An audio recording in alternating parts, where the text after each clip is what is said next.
welcome along to a special edition of our show. You'll know if you watch on weeknights that every so often we have Dr. Naomi on, but she has plenty to say and it doesn't always fit in a single segment. She is the author of The Bodies of Others, The New Authoritarians, COVID-19 and the War Against the Human. And she is in a position that ought to make a lot of people happy in that things that she was denounced for saying a year and a half, 2 years ago are now actually belatedly being accepted as true. The things, by the way, that got her kicked off of Twitter. And we're going to talk about some of those things on our show today. Naomi, I want to ask you where this started for you, because we've lived in COVID-stan for 3 years now.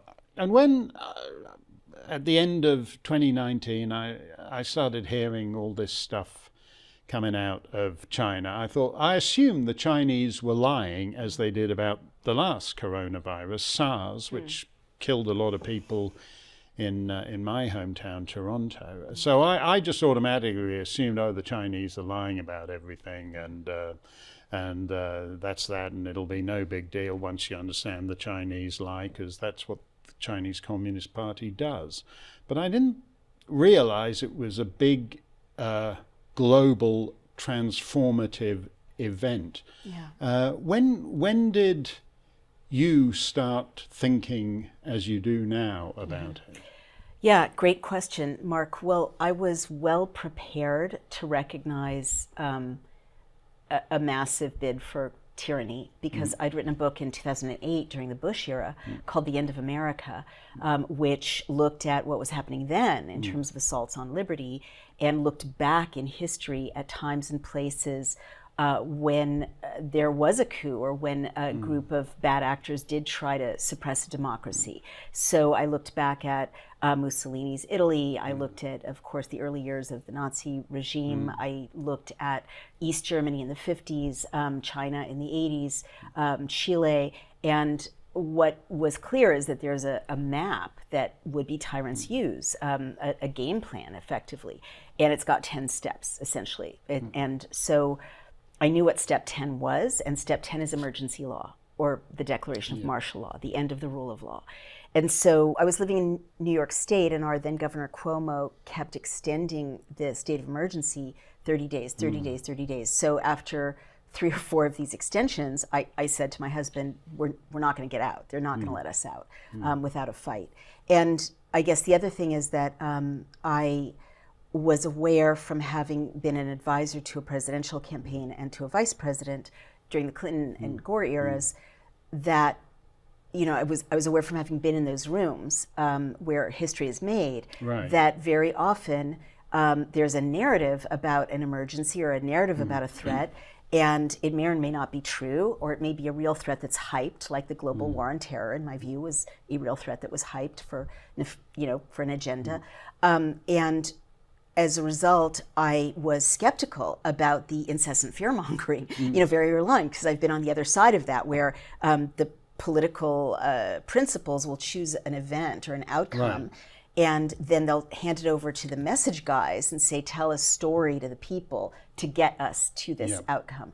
So I always read events backwards, and so you look at who's being benefited. And I guess the last thing I would say is I'm a tech CEO now, and as a result, I realized pretty early on, and I warned people early on, for instance, about the vaccine passports, the green pass, the digital identity based on the vaccine status, that this was a golden opportunity for digital tech companies to do what they did, which is the thesis of my book, The Bodies of Others, to crush civil society, to crush IRL, human community, to crush worship, crush cultural events, crush theater, crush in-person schooling, and thus to drive everyone onto digital platforms. And I knew from my own professional life, how valuable that was. And indeed, I have a chapter showing that by killing off high street stores and main street stores, Yes. Amazon is up net, Yep. 23% net revenue. By killing in-person schooling, a dud industry, which is education, edutech, right, distance learning, is up by hundreds of millions.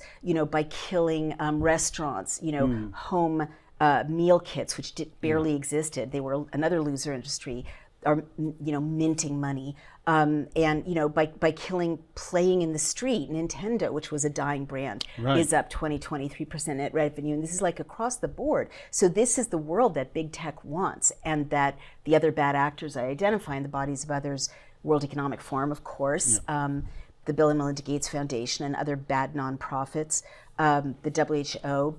But in alliance with the CCP and big tech, they used the opportunity or used the narrative of the pandemic to kill off Western norms of liberty, Western traditions of freedom of speech, and to remake the world so that all of us are living more like China. Well, and actually killing off man as a social animal so that he lives. It's like the E.M. Forster book of whatever it was, a century ago, where humanity lives in these isolated pods and everything is piped into them. Oh wow! And he predicted that the COVID world actually very accurately in that respect. What's weird to me is how people have accepted it. Just to go back to what you were talking about, how the rise of dictatorships has certain things in common. And I listened to the recitation of the great historical analogies. The point is, at the time, in the 1930s, the United States and the British dominions were basically the only parts of the developed world that resisted the fall into communism and fascism. And yet this time round, I'm not talking just about New York State, but countries that everyone always thought of as quite sane, such as Canada, Australia, New Zealand, have been crazier than most of the continentals on this. So something has changed in our society because we've fallen for something that we didn't fall for, 90 years ago. Right. I mean, you're right. I would say that's not an accident. I think that the West is very troubling to global would-be tyrants because, and Britain especially, because of, and the United States obviously especially, because of our traditions of liberty and human rights, and our skepticism and our critical thinking that we teach our children. So this script was specifically aimed, specially aimed at North America and Western Europe. And I shared with you earlier that of the adverse events, for instance, in the injection, a vastly disproportionate number are the United States. The next largest tranche is Western Europe, and all the rest of the 56 countries around the world where the injection was rolled out add up to only 7,000 adverse events out of 42,000. So, but you don't even have to look at the injection, which is a whole other discussion. You can just look at the crazy COVID protocols that it's well established now they don't make sense medically, right? Florida did as well as California. Open states did as well as closed states. Open countries did exactly the same as closed countries. Masks barely make a difference. You could go on and on and on. But what they do effectively do is what they've done. What we're talking about. They killed off our cultures. They killed off our ability to raise American children with those characteristics, or British children, or French children. Pardon me, with those characteristics. We're much more like members of an enslaved society now. We're much more like Singaporeans or people in Hong Kong or people in China than we are like, Americans or British people up till 2019, the beginning of 2020. That was the goal. And it's been unbelievably lucrative, and this is just the beginning. Are you surprised? I mean, because you say about, American culture, American life, are you surprised that people will be put up will put up being told by their governors you can only have 3 people over for Thanksgiving or Christmas? I'm so glad you're asking that. I mean, one of the things that horrified me in the depth of the lockdowns was watching what was happening to Britain via Twitter, really, and social media. And watching how Britain and America complied. But these people are geniuses. I don't think we would have complied if we'd been told your enemies want to restrict you seeing your neighbors or restrict your gatherings at Thanksgiving. Instead, and this is why I think there's something almost metaphysically demonic about the genius that went into this narrative. Instead, we were told, do it out of altruism. Right? Or do it out of self-protection. Don't kill grandma, right? That was replicated as a directive in every country around the world, in different languages around the world. And who wants to kill grandma, right? And they focus group this. Yale actually was the site of the testing of this. Absolutely. And it turned out that when you phrase it as show kindness to others, wear a mask, certainly people on the progressive side are much more likely to do that. And then that became, and this is amplified by AI, and it's amplified by China's role in Twitter, right? But if you were to say, I had a resistance potluck, when we were told you couldn't have more than 6 people in your house, I of course invited 30 people to my house and had a giant potluck, put it on social media. But we were vilified partly through organic reactions of propagandized people, partly through AI amplifying bots and trolls. But the meme was, freedom is selfish.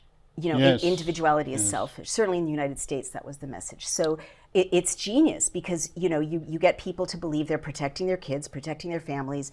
I mean, listen to our president, fall of 2021, he said, for the unvaccinated, it's going to be winter of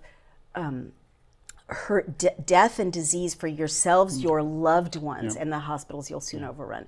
Who wants to do that to their loved ones, right?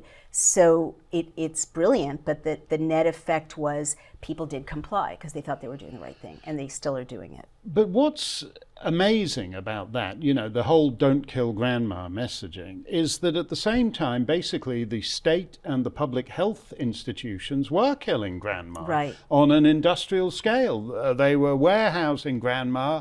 They were cutting grandma off from her loved ones. They were saying, no, you're going to die, but you're going to die unsurrounded by tiresome loved ones because they're not allowed in to see you in your last weeks.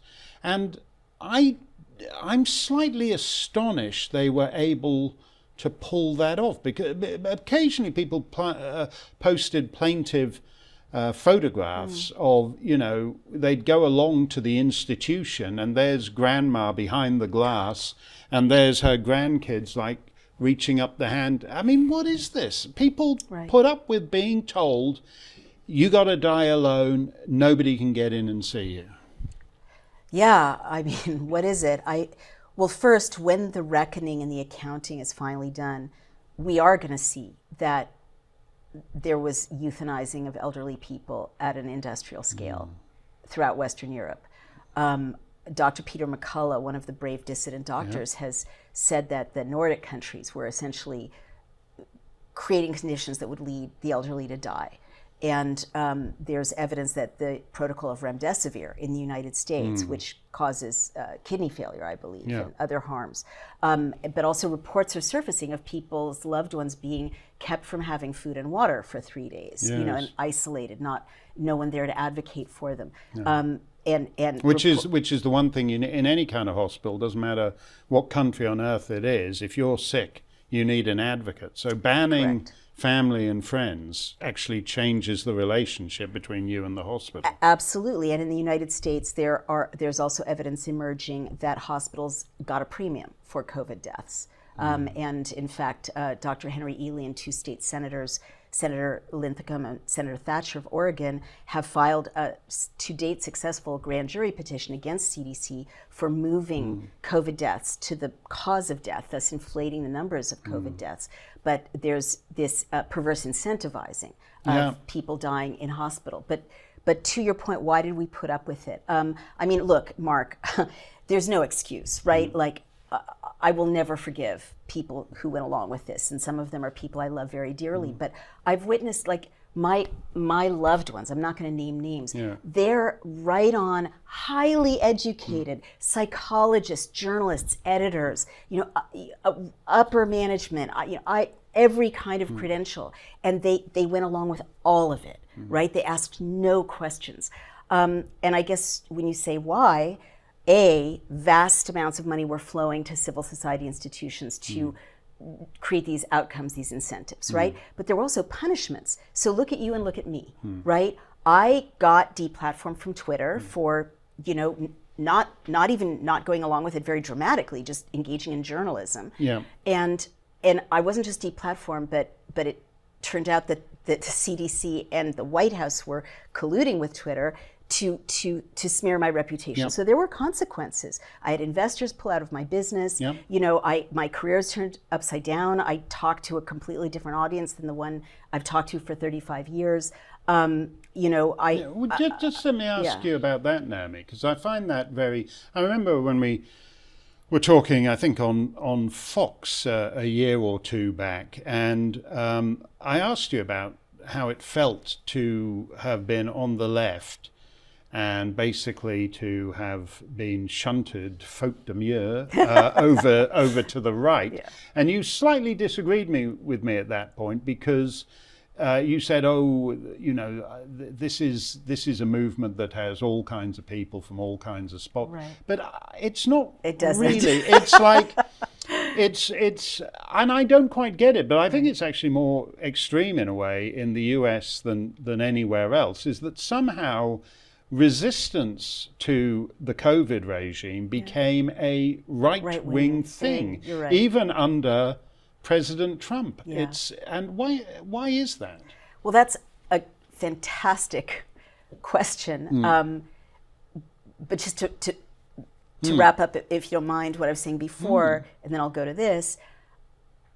People are made examples of, is why other people go along with it. And that's right out of history. Yep. That's right out of Vichy France. That's right out of the early years of the National Socialist era.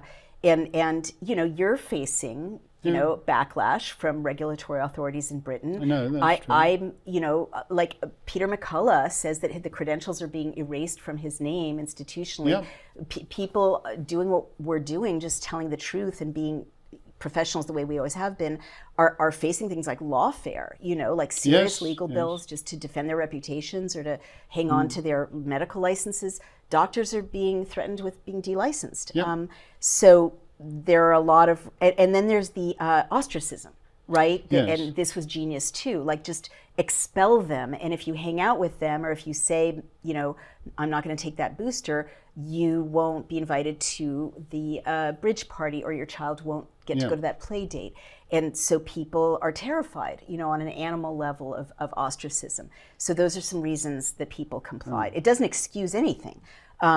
Just following orders is not an excuse, No. But and now to your but I'm familiar with that. I remember when I ran into some trouble with the human rights commissions in Canada 15 years ago, and a friend of mine said, well, they're going to, quote, denormalize you. And I'd never heard that word. What a horrible word. Heard that word before. But my attitude was like, bring it on, and we'll see how that shakes out. But I would not have, in your position, because as you were saying, you advised Al Gore and Bill Clinton. You were as firmly embedded in left of center respectability as anyone could be. I was. and I'm slightly amazed. I mean, I can understand people thinking, oh, we'll give it a go with Steyn, but I would have thought it would be a tougher challenge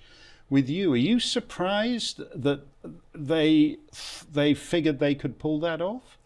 Are you asking me how I feel about talking mostly to conservative audiences these days and libertarian audiences, or are you asking me if I'm surprised that the left was so rigid? No. Well, since you put it that way, I'll going back to the early years of the century, the War on Terror. Ron Silver, who was a very nice man, he was man of the left, he was a Democrat voter, but he butched up after 2001 and 9/11, and so as a result, he found himself he'd be standing next to me on stage instead of his Hollywood pals. And then Ron got cancer.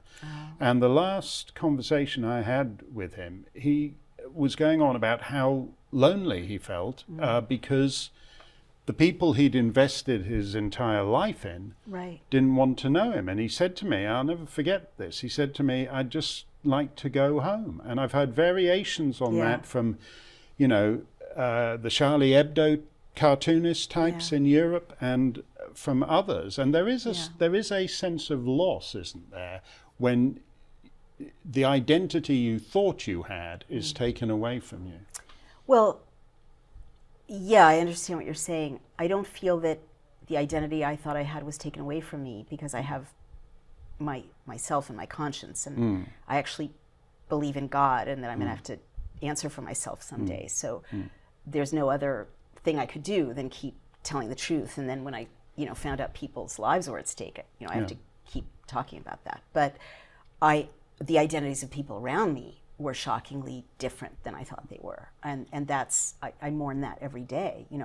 I'd love to go home, but I wrote an essay about this. Home doesn't exist. It was all an illusion, right? These people who were so right on, who would have, stood up for anyone in an anti-racist context, or stood up for anyone's right to marry whomever they want, gladly embraced literally a Jim Crow society overnight, a two-tier society overnight, in which some people were less than excluded from, all the things, right? Job opportunities, education, the ability to enter a building, right? I mean, I remember sitting at a lunch counter illegally in my hotel room in New York because I'm not vaccinated, and tweeting or whatever. I was ejected from Twitter at that point, but broadcasting that I was there in case the mayor wanted to arrest me, and thinking, does no one notice the echo, of people not being allowed to sit at lunch counters in the United States of America? That wasn't even that long ago.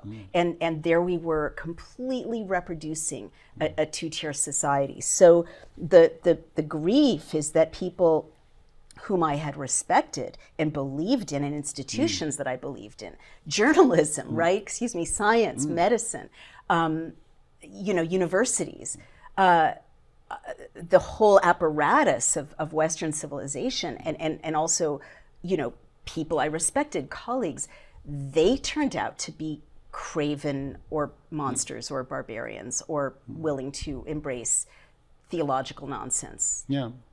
That point about the lunch counter is very well put. I was sort of staggered in the early months at the brazenness of it, because they basically divided people into essential and non-essential. Right. That was the word, essential workers and non-essential. Right. So if you happen to be leading an ordinary American life and you work as a waitress in a diner, or you have a hair salon, you're inessential. I mean, how does that happen that in 2020, in advanced societies, we're announcing that tens of millions of people are non-essential? Right.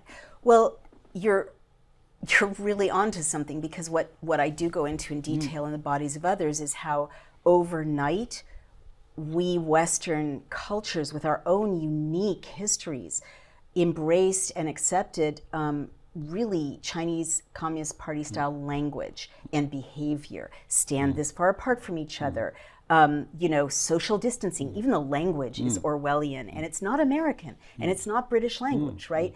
And so that's also shocking and distressing. And I look at Britain, which a country I love, but the many reasons I love that country, the parts of it like England, Scotland, Ireland, it's.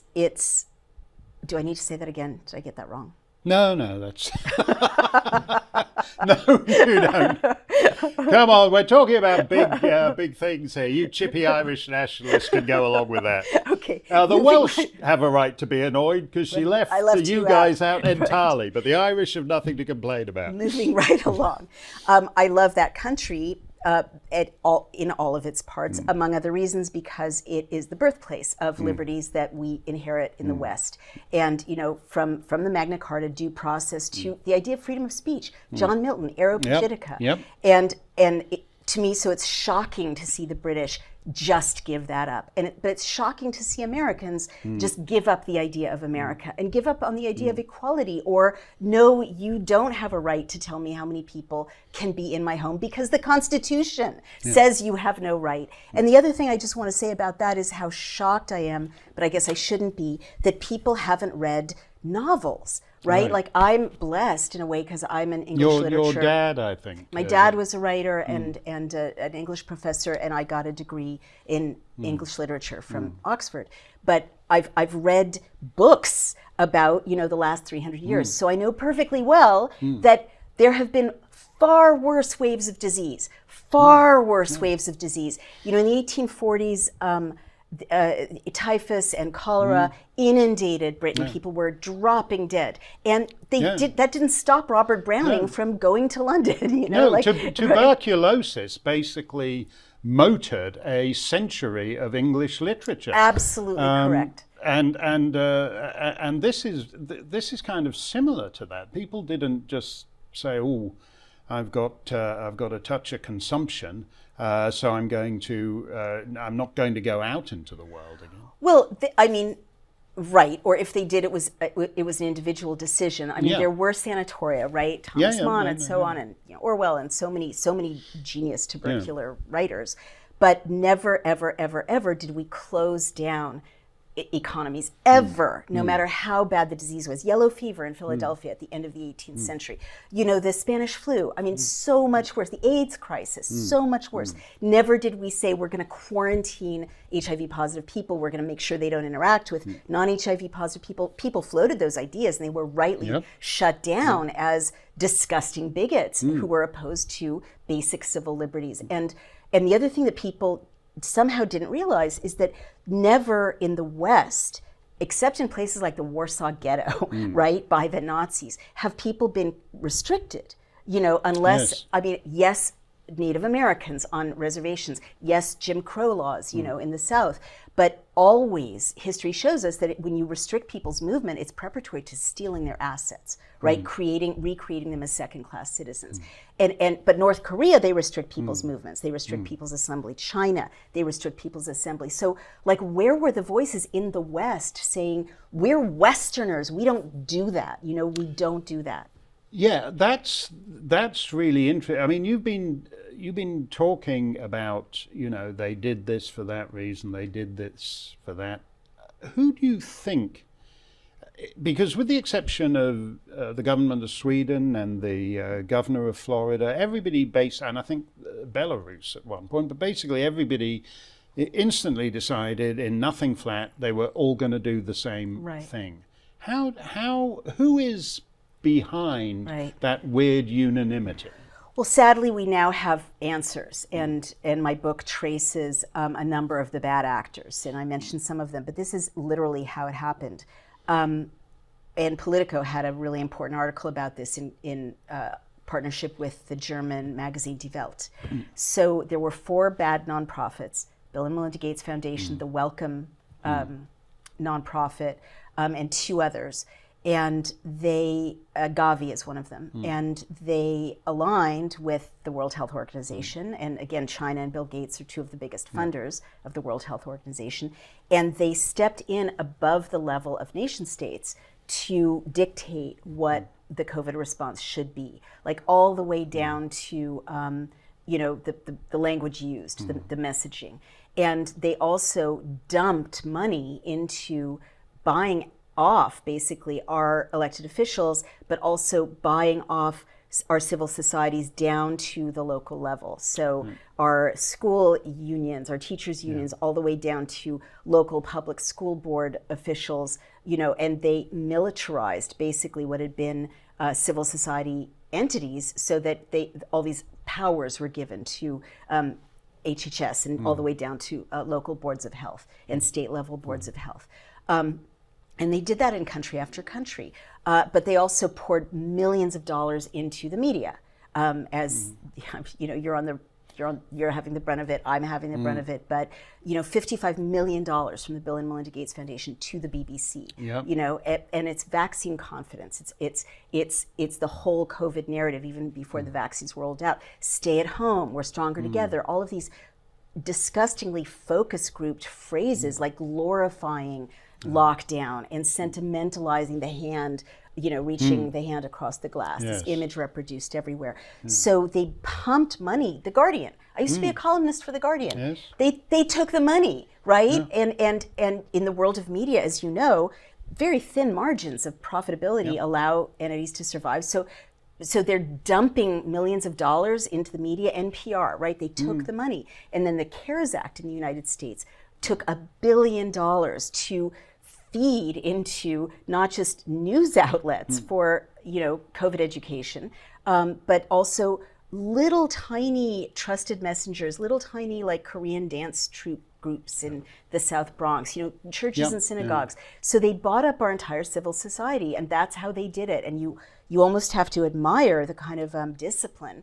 And again, AI amplified that, because now AI has the ability to kind of put content in journalism globally in such a way that, well, I was just going to say, you never see the word myocarditis without the phrase extremely rare. Yes. Right? Yes. And that AI can do that. Yes, it's amazing that, actually. And as you say, it's almost every corner of society. I was stunned by how passive the churches were, not just, well, the Pope, but also the Church of England, because that was perhaps the weirdest aspect of it, that they all meekly shut their doors, and suddenly religion is something you can just do shut up at home, which the Bible actually explicitly says, no, that's not how you do it.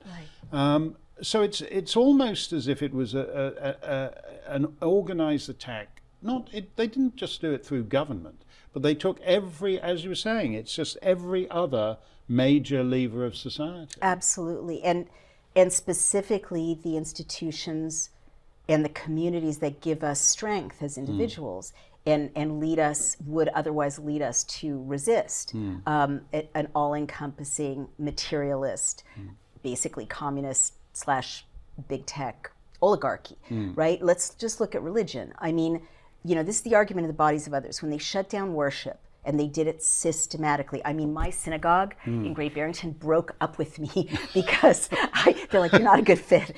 Because, really? Yes, because I kept saying, it'd been almost a year, and we just moved into the area when the pandemic began. I'm like, I have not been in a room with other worshipers.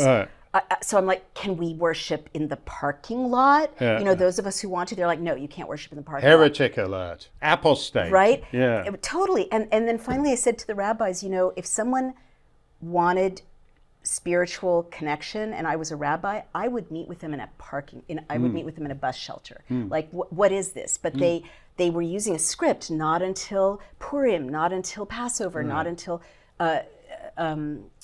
Hanukkah, and it was the same script you saw in the churches. Not until Easter. I saw this in Britain too. You might be free after Easter. You might have Freedom Day. Yes. Whatever the next holiday is.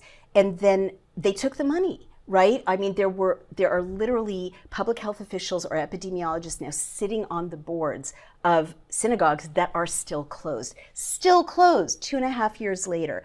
And this trusted messenger money went to the churches. They went to the black churches, went to the Jehovah's Witnesses. One of my filmmakers is documenting, big checks, and the checks were for COVID compliance, right? So they're not going to let people worship.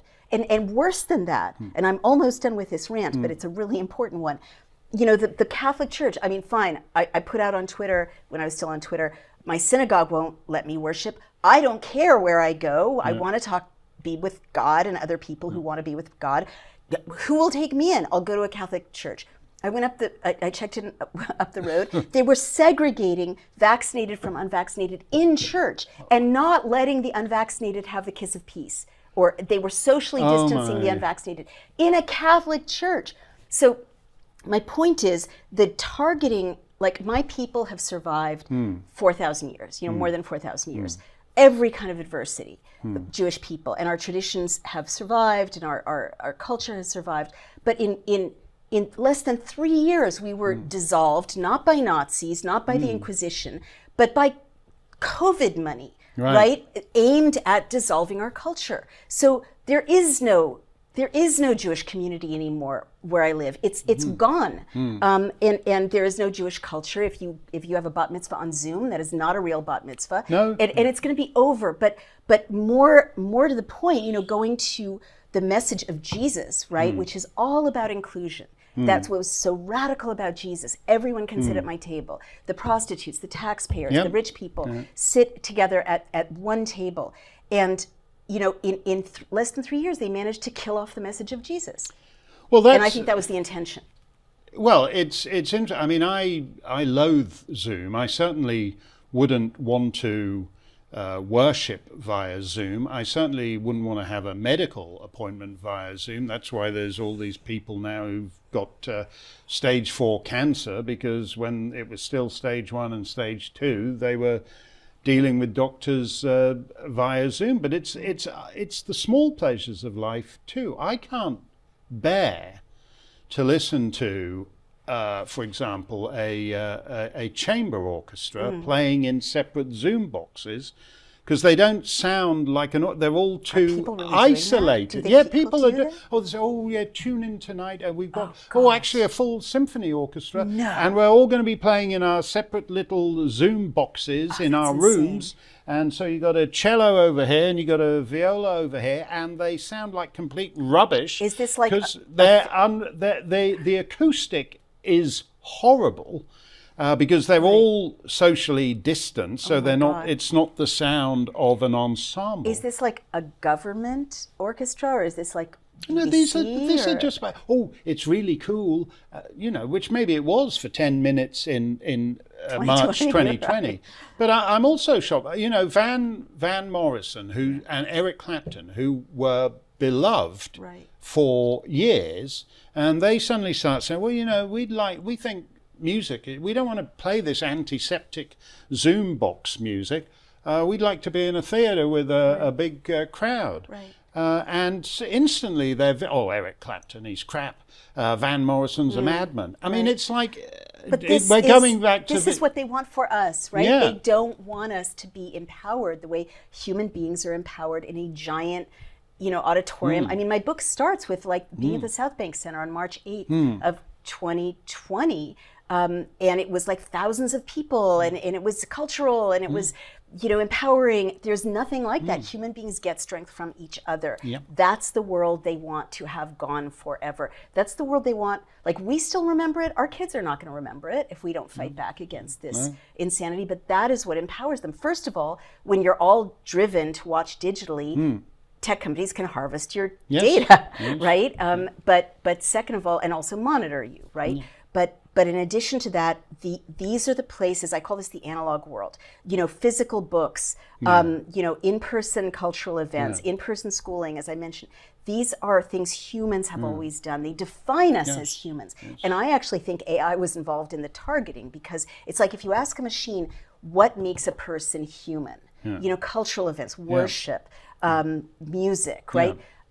They went after every single one of those, and it is to strip us of our humanity and of our identity and of our ability to create culture with each other and create a sense of God with each other, and which is thus a sense of resistance and the value of human beings with each other, as they go on to create what I call a post-humane society, in which we're asking permission of a kind of CCP type, World Economic Forum type set of oligarchs and their digital tech bro friends, asking permission of them to be human. They want to put a paywall in front of human experience, and that's why they want to split us and atomize us. It's radical to be in a room with other people sharing a meal. I schlepped all the way up here so I could sit in your studio and talk to you, because it's different from zooming in to talk to someone. That's certainly true. A paywall in front of human experience. That's actually a brilliant way of looking at it.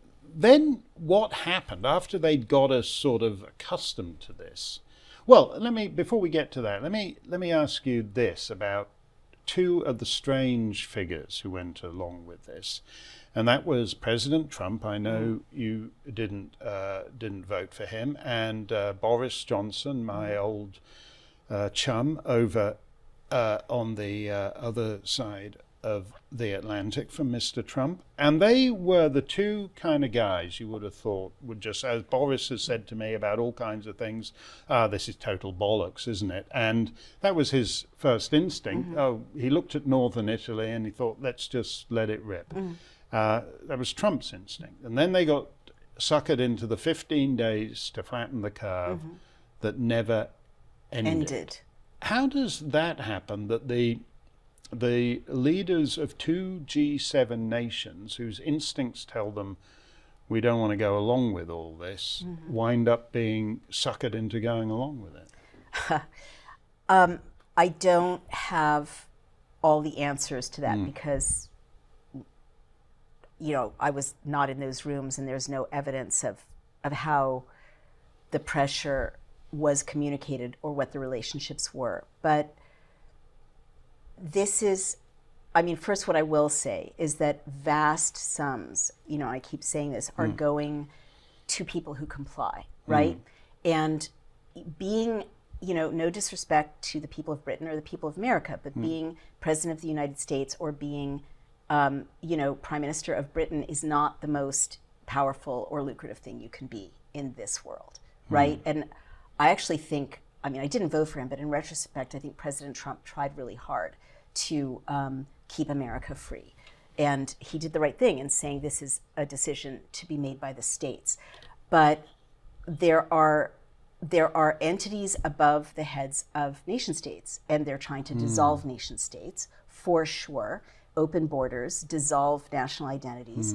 And it is fully documented that kind of representatives of the World Health Organization and all of this money represented by these four bad nonprofits stepped in and said, okay, we're taking over the COVID response now. So the other thing I would say is that the WEF has kind of puppets around the world now, and that Klaus Schwab boasted to Harvard, the Kennedy School of Government, we've got half the cabinet. Penetrate the cabinet. Right? But seriously, and this is a scene in The Bodies of Others, I was a young journalist, younger journalist of the same generation as the second in command in Canada. Chrystia Freeland. Yes, Chrystia oh my Freeland. God. Yeah, right? But the point is, I don't think of you and Chrystia in the same sense but at all. We traveled in the same circles. The point is, I remember doing my makeup next to her, when she was just leaving a show and I was just going on, and she said, I'm going to go run for Parliament of Canada. And I was like, what? And I thought, well, you must have really powerful friends because people are being plucked out of obscurity by the World Economic Forum and situated basically. Jacinta Ardern is one of them, Macron, I believe, So we don't know what those relationships are like, but I can tell you as a Rhodes Scholar that it's not that difficult to train a cadre of elites and send them off around the world and basically reward them vastly if they take certain steps, not while they're in office, but afterwards. And just one example of this is the Rochelle Walensky, the CDC director. Her husband, why is she going along with it? She has kids, she must know better. She's harming or killing her fellow Americans. She knows that the data is wrong. There's now yet another lawsuit that has revealed how vastly she covered up, millions of people getting injured by these injections and horrible levels of hospital visits. Her husband got $5 million initially from, I believe, the NIH or the NIAID, and then another $6 million as a performance bonus. So, things are happening that we don't know about. Or Dr. Fauci, right? He got $1 million gift from, the university in Israel, and he's retiring, paid more than the president, right? He's got royalties, $350 million in royalties to him and his colleagues. He's refusing to show Congress the details. So things are happening above the level of Congresses and parliaments and presidents. That's a fascinating point you made when you said that the President of the United States and the Prime Minister of the United Kingdom are not the most powerful people. And that may be true, but they're certainly supposed to be accountable to their citizens. Right. They're supposed to be citizen representatives in differing ways, you know.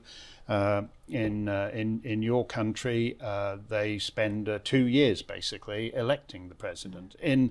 In Canada and the UK and Australia and so forth, we got it down to 6 weeks, which I happen to think is slightly less insane. But if you are investing 2 years in choosing your citizen representative who sits in the Oval Office, or even if you're just investing 6 weeks to appoint some guy to be the King's First Minister in Ottawa. What's the point if they can just be buffaloed by the permanent state, like Fauci, who's been there in that job for 55 years? What are we, in fact, I mean, I don't want to get too deep into this, but is the most basic assumptions of the democratic era a crock? And is everything that matters decided by a much tighter, more permanent group? Yeah. So what I would say is it's different in the United States from Western Europe and Britain. But we're both facing the same existential threat. And that is that, well, let's just talk about the EU, right? Which I go into detail about in The Bodies of Others. Most people I've spoken to, journalists, including very senior British journalists, can't explain the EU, this is before Brexit, can't explain the EU governance to you. And I run a news site that explains democracy to people, and I spent weeks trying to figure out what the governance structure of the EU is. And I finally was told by a Portuguese member of the European Parliament that it's basically a sham, and that the way it's explained to British people certainly is, or was before Brexit, is it's bureaucratic, it's complicated, but it's much worse than that, of course. It's not a real democracy, it's not a meta-democracy, and the people who decide are not elected or accountable at all. No. But most people I spoke to in Britain, because I would walk up to people in pubs and say things like, before Brexit, do you know, like, how do you lobby? You know, and they wouldn't know. And I would ask the same question in Europe. And I asked the question of the EU spokesperson. How does a citizen in Europe lobby? How do they find out about legislation before it's passed, right? No way to do it. There's no way to do it. You can't see it. You can't affect the outcome. You can't lobby anyone. It's entirely unaccountable. However, for 60 years, or I should say post-World War II, I think people in Europe certainly were lulled to sleep by how great the benefits were short-term. Like, there's cultural stuff, there's free museums, there's free education, great healthcare, everything's fabulous, right? But people weren't asking, I'm a Portuguese citizen, I'm a Greek citizen, where's the decision making that I can affect? And it was all being sucked up above the level of national parliaments. And so it was prepared for this moment where someone could pull the string and the whole thing could collapse, because the structure of democratic governance had been hollowed out and made meaningless for Europe and Europeans.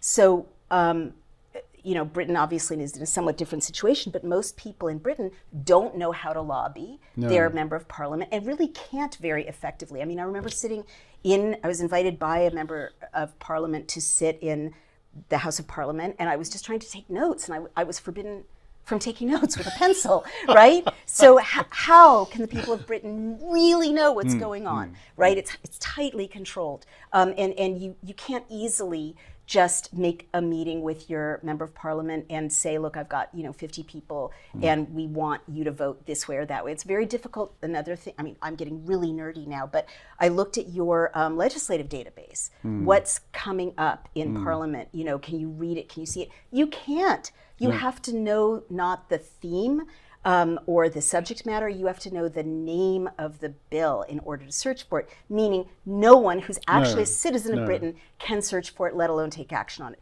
So these are fake democracies, right? And our own country is heading toward being a fake democracy.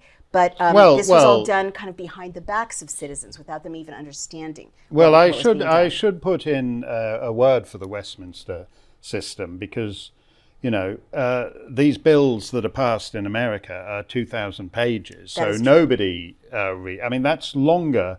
As always, that's I think the government of India bill in 1938 was 800 pages for the which is still in use for the government of an entire subcontinent, whereas the reducing inflation bill of Biden passed. No, you're right about that. But those flaws. The one thing that I think we understand now from the last couple of years is that every country, there are checks and balances, and this country goes a little to that way, and this country goes a little to that. But what and the French Republic has a completely different system. But you got the impression that the people who ran the place were recognizable Frenchmen. Right. They were recognizable Dutchmen. They were recognizable Australians. Right. Now all these people seem to be like people from 1-800 nowhere. Right. There's no area code for these guys. They're like part of a separate thing. They're flying around above us, and they all and they're more in common with each other than they do with the lands they govern. Yeah. So to transition from what I was saying about how opaque the legislative process has become, even in what are supposed to be robust democracies, and what you just said, which is 1,000% correct, they're related to each other, right? Because there was no real way to hold our elected officials in Britain, in most states in America, certainly in many countries in the EU, accountable, right? So then the page changed, the script changed with the pandemic offering an opportunity, and the decision has been made at this meta level pretty much by the World Economic Forum, China, the CCP, and big tech, that this is the end of the nation state. We're not going to have any more national cultures. We're not going to have borders that are meaningful. We're not going to have ethnic. I mean, I'm a daughter of immigrants. I believe in legal immigration, but it absolutely dissolves a culture to, bring millions of people who are not Moroccans into Morocco, not, British into Britain. It changes, a culture, especially if that's happening illegally or without integration into British institutions, Moroccan institutions for that matter, right? They want to kill the things that give us identity and also citizenship. Like, you can't be a citizen if you don't have national borders that are intact. Yeah, that's and again, true. I say that as an anti-racist daughter of immigrants. You need borders to have citizens. They want to dissolve the meaning of the word citizen. And citizens have power. Citizens in a democracy can decide which way history goes. But these people in a meta level now have decided that we're not going to have that privilege anymore. And that's over, that the nation state is over, human rights are over, the Constitution is over, and they're behaving accordingly. So let me give you just one concrete example. We have a Constitution, right? Well, it's suspended in 33 states. It's suspended in the state of New York where I live, and it's suspended at the federal level, because every time President Biden or Governor Hochul in my state extends the state of emergency, it means they can do whatever they want. We are not protected by the Constitution. And that's what they want. I'm sure there's an equivalent. I read it, the Coronavirus Act. I read it in Britain, and I warned Britain in April of 2020. I'm sorry to talk over you. That, this is catastrophic. You need to stop this right away. And Justin has done the same thing in Ottawa, and Jacinda in New Zealand, and again the same script playing out every corner. But it is a script. Yeah. They get the memo from a central location. location. Let me then ask you about the next stage, because the corona, I mean, what was interesting is that this thing hit northern Italy and the overwhelmed hospitals in Lombardy, but it passed. It passed. What didn't? So the virus kind of eventually worked its way through. But what's changed is that we are now supposed to all be universally medicalized. Right. The solution to this, as they saw it, was not therapeutics, not different treatment, not take 2 aspirin and call us in the morning, or just rearrange your life accordingly, but these jabs, which in some places they're now saying you're going to have to get it 3 months. They're saying in Austria you can be fined if you don't have it, and if you don't pay the fine, you'll go to jail. In some German states, you couldn't even go to the supermarket, so you're not allowed to buy food unless you have a medical intervention that most people, even if you accept what they say about these things, most people under 70 do not need. Yeah.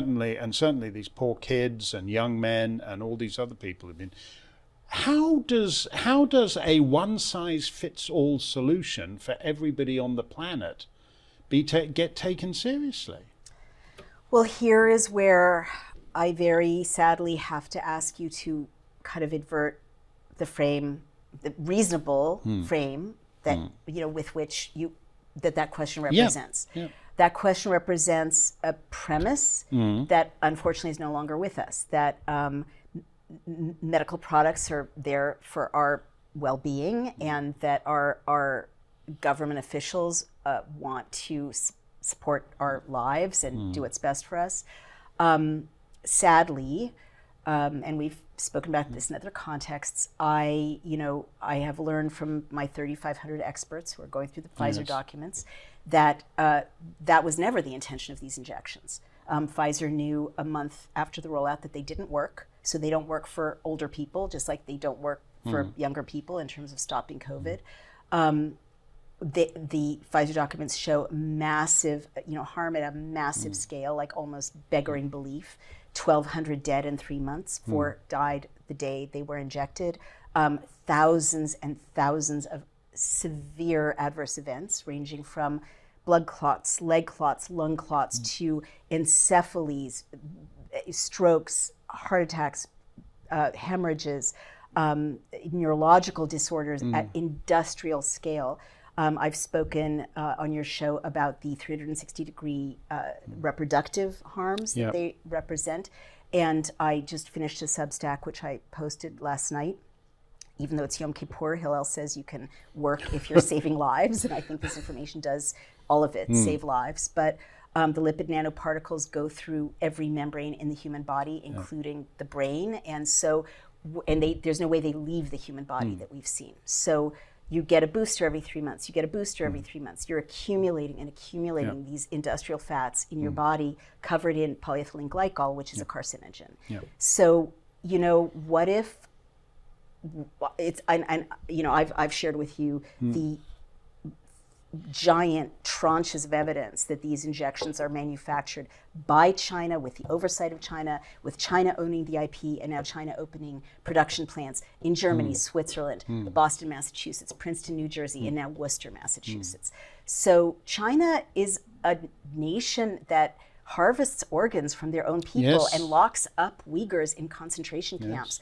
And they've locked people in their homes till they starve to death. They're invading people's orifices with great regularity. They're using it as a way to manage a population, that and the vaccine passport. So how can it surprise us? We have to face the fact, if we're going to survive as America, as Britain, as the West at all, as human beings with rights at all, as human beings, we have to face the fact that this is probably a bioweapon, and that this is my understanding, a massive national security breach. The results are people are dropping dead at scale. People are being disabled. Ed Dowd has data on disability tables from the insurance industry, very good primary sourcing. The number one group that is suffering severe disability are working age people. And again, think of who got mandated.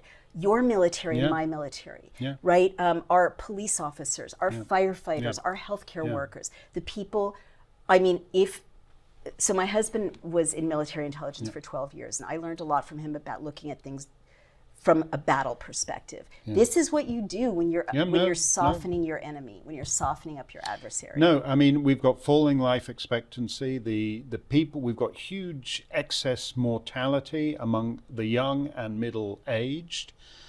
China, the one thing we know about China, as you just mentioned, they like killing Uyghurs. They like killing Uyghurs and harvesting their organs. We pretend it's perfectly normal to get everything, including your pills, your aspirins, and all the rest of it, made in China. But it hasn't generally been typical to have everything manufactured by mass murderers. And the way you explain it is actually quite simple, because you're basically saying that the lack of squeamishness about killing people that the Chinese Communist Party has always had is now basically being applied across the West. Exported. And I'll go one step further. This is another brand new piece of evidence I just found last night, but the FDA and the European Medical Association, which is Europe's equivalent of the FDA, has authorized China now to manufacture its drugs, basically. So there's, as of September 2022. So everything we're going to get from our doctors, or innumerable medicines now are being manufactured by people who want to kill us. Yeah. And as I've got to credit Brian O'Shea, my husband, with his, many years around the world in combat areas fighting bad guys. As he pointed out about China, and other China watchers agree, they want our land, they want our water, they want our natural resources, they don't want our population. Right.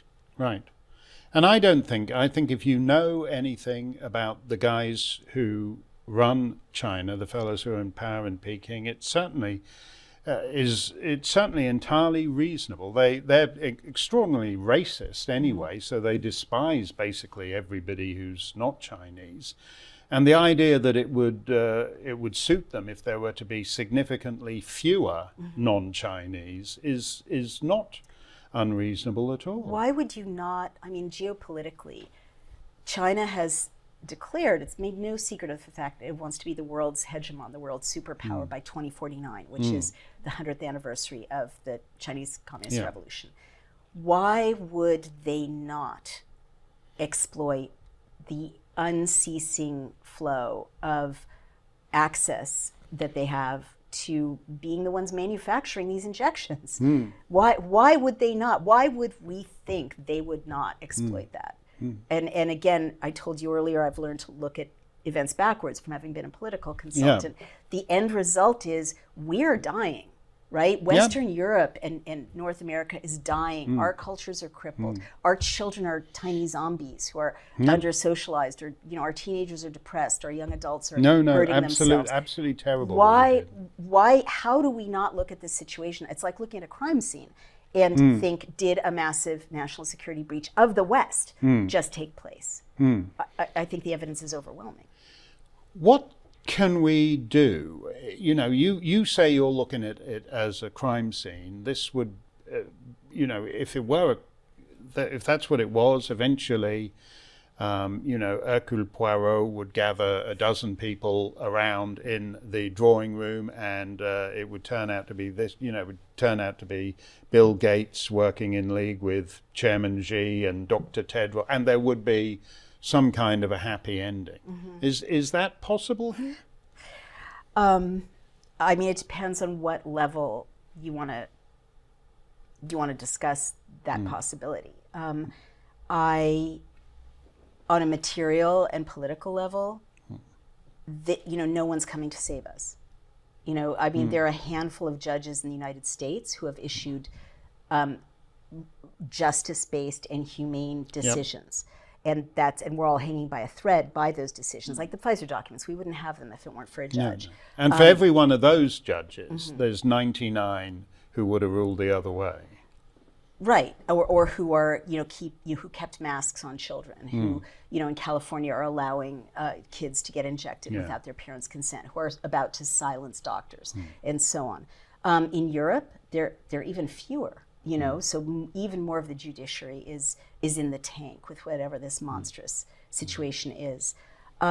So, you know, police, I mean, they're not saving kids from child abuse. They're not investigating this massive murder. I mean, the FDA is supposed to be protecting us from this. They're entirely complicit in what is clearly a mass murder, and I say that without apology, no matter what Twitter you says. wrote an essay. I think the headline was something like, "I'm sorry, I have to announce a genocide." Absolutely. So no one is coming to save us. And, you know, when my people were being fed into ovens, eventually the Western allies came to save us, right? But the West is in the tank, right? The West has been bought off. Having said that, I see a glimmer of hope only from grassroots resistance, and I see that around the world, and that is bipartisan. That is not left or right. I mean, the populist movements, people having enough of the EU, having enough of COVID restrictions and COVID nonsense. There's not as much resistance as I'd like to see, but it's growing, it's emerging. But I guess if I'm going to be completely honest, and I try not to, you know, I try to be careful how I talk about this, I honestly think we're in a spiritual crisis, you know, globally. And I think it's not going to be by our own efforts alone if we will be saved. I think we're going to need, honestly, I think, I pray a lot. I mean, I think we need. Well, and I think if we had the levels of observance, religious observance that you had in what used to be called Christendom a century and a half ago, this would have been a much tougher sell. It's because it has become a religion for some people, and they've fallen for it because of the absence of any other kind of religion. Let me end on a low and rather parochial note, Naomi, because one thing I find, I find myself going on to the internet less than I once did, but I find that after you come on the show, there's always American viewers who say, well, wait a minute, she voted for Biden. And I take it that in November of 2020, you were still enough of a residual tribal Democrat to feel that Biden was some kind of a political option for the mess we were in. How quickly were you, because I take it you're disabused by that, you mentioned his remark before the winter of 2021. How quickly were you disabused of that? And do you regret that vote, or are we way beyond party affiliations now? Well, I certainly regret it, knowing what I know now, because these people are wholly owned by China. I mean, I think we've got a hostage White House, clearly. Yeah, well, that particular family, him and his brother and his son and all the rest of that family. Yeah, so in retrospect, I do regret it, but you know, it's a longer conversation for maybe another time, but I think I couldn't have voted for Trump given what he was doing at that time, and that has to do with my being a sexual assault survivor. So a lot of people so that's all the grab them by the whatnot stuff. Which is not trivial. Like he just didn't ever say this causes a lot of pain to women and men who've been assaulted. You know, I didn't mean to hurt you. He didn't ever say that, and that, you know, now with what we're facing, that may seem minor, but I just could not bring myself to someone who was rationalizing or trivializing sexual abuse. I couldn't do it at that time, right? And I guess the reason I bring this up is I want the Republicans to be a viable party in America, because the Democrats, I've been all over this country, and the Democrats are in lockstep at a state level with these hideous tyrannical directives. And it's the Republicans, I have to say it, who are like standing up for the Constitution. I mean, that I'm just being honest. But there are things Republicans will have to do to get people who voted for Biden to vote for them. We can talk about that another time. But the last thing I want to say more positively is that you know, party change is not the solution. Look at Boris Johnson. You know, you've got conservatives in Britain, and they're following the WF script to the letter, and just sit No. our journey. Oh it no, doesn't no, no. matter. Where what's crazy about the situation in the UK is you've got not only the British parties, but you've got all the Scots, Irish, Welsh nationalists, and they all think on this. They all think the same. So, But do they think the same, or are they, are they getting like? People don't align like that all around the world in party after party unless there are powerful rewards and punishments, and we don't know what they are. No, you're right, and that's and at some point, I would, I would love for our political class, wherever they are, whether they're in Denmark, or whether they're in Portugal, or whether they're in Slovenia, or whether they're in the United States, just to start thinking as people who come from the common clay of the citizenry, and not part of this, Global that's elite. great, now I can get a private plane to fly. I mean, the scene of Boris Johnson and Justin Trudeau, I think it was at the Commonwealth Conference, sitting around joking about who had the bigger plane. Oh, your plane is way bigger than mine, Justin. Justin, oh, I don't think so, Boris. I mean, it is like they're a race apart, and that the normal considerations of politics are just irrelevant now.